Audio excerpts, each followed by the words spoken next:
السلام عليكم ورحمة الله وبركاته.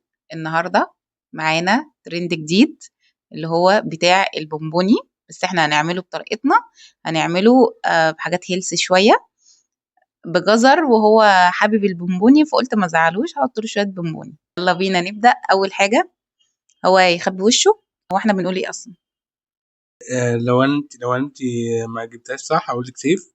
تمام. الدنيا تمام يعني. أمان. انت امان. تمام. لو خسرت اقول لك لوزر او خسران او اي حاجه. اوكي ماشي، خلينا سيف اللي انا عارفاها وأي حاجة. او خسران او خلاص. خلاص أنا اخترت. اخبشك. لا اختار بسرعة. تمام. تمام. مين هيبدأ؟ أبدأ أنا. ابدا انت صاحب القناه. خلينا في الحاجات الهيلثي. سيب. سيف. تمام.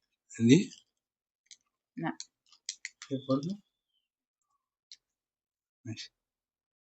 بص، هو أنا يعني احنا أغبياء في حاجة، إن احنا عملنا حاجات بالشخل وحاجات لأ، فأنا حسيت إن أنت حاطط إيدك في حاجات مش بالشخل. مين قال لك ما ممكن اكون عملت كده؟ لا أنت هزيت الطبق. لا انا ماشي. مش سيب. شرط. سيف. ماشي. سيب.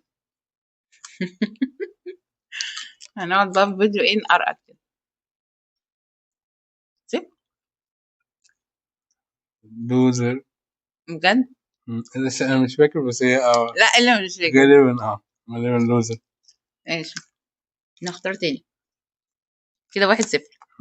بس أنا مش فاكر والله بس هي ماشي. عمري ما شفت مهندس برمجة يبقى عنده زهايمر ده مبدئيا اكتر يعني. ناس عندهم زهايمر في الدنيا. لا. والله. هنبدأ جولة جديدة تاني مم. عشان أنا اللي خسرت وهو كسب. كده 1-0. يلا ابدأ أنت، من أنت اللي كسبت. ماشي. اختار حاجة سهلة ولا نختار حاجة سهلة؟ طب خد وشك والله ما سهل. شايفة. خلاص. اه. ماشي تمام. آه.